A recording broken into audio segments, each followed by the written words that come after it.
અભય થઈને નિષ્પક્ષતાથી નિરપેક્ષ રીતે વાસ્તવિકતાનો અરીસો રૂપી સચોટ માહિતી લાવતો સત્યની સાથે અભય ટાઈમ્સ।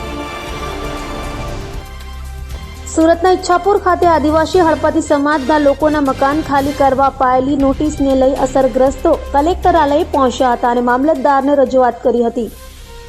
ઈચ્છાપુર ગામના આદિવાસી હળપતિ સમાજના લોકોને મકાન ખાલી કરવા બાબતે બીજી નોટિસ મળતા ફફડાટ જોવા મળ્યો હતો અને મોટી સંખ્યામાં મહિલાઓ સહિત લોકો રજૂઆત કરવા કલેક્ટર કચેરીએ પહોંચ્યા હતા। સમગ્ર વિસ્તારના 70 જેટલા પરિવારોએ પોતાનું મકાન બચાવવા રજૂઆત કરી હતી અને મામલતદારને આવેદનપત્ર આપીને વરસતા વરસાદમાં આવેલી વૃદ્ધ મહિલાઓએ મામલતદારને પોતાની વેદના જણાવી હતી। તો કોંગ્રેસ અગ્રણી અસલમ સાયકલવાલાની આગેવાનીમાં મામલતદારને રજૂઆત કરાઈ હતી। પંદરખોલીમાં આજે 44 વર્ષથી અમે રહેતા છે।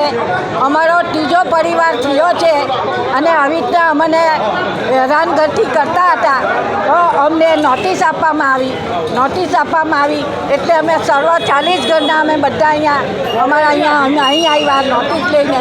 મામલતદારે અમને 1 તારીખ આપી, 2 તારીખ આપી, છતાં બી અમે ભાડા ખર્ચીને અહીંયા આવ્યા। આજે અમે ગરીબ માણસ, અમારા છોકરાઓ મહેનત મજૂરી કરે, રાતે મજૂરી નહીં કરવા જાય તો રોટલો નહીં મળે અમને। સાહેબ અમે કઈ રીતે અમે આટલા વર્ષો અમે કાઢી લાગ્યા। આજે જેમ બને તેમ અમારા ટાટિયા નહીં ચાલતા હોય, વગર ટાટિયા ઘરમાં બેઠા।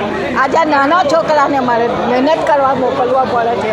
તો સાહેબ કોઈ પણ સંજોગે અમારા ઘર અમને જ મળવા જોઈએ અને અમારા ઘર જવાની જોઈએ। આ જ ભૂમિ પર અમારે રહેવાનું છે અને એ જ ભૂમિ પર અમારે મળવાનું બી છે।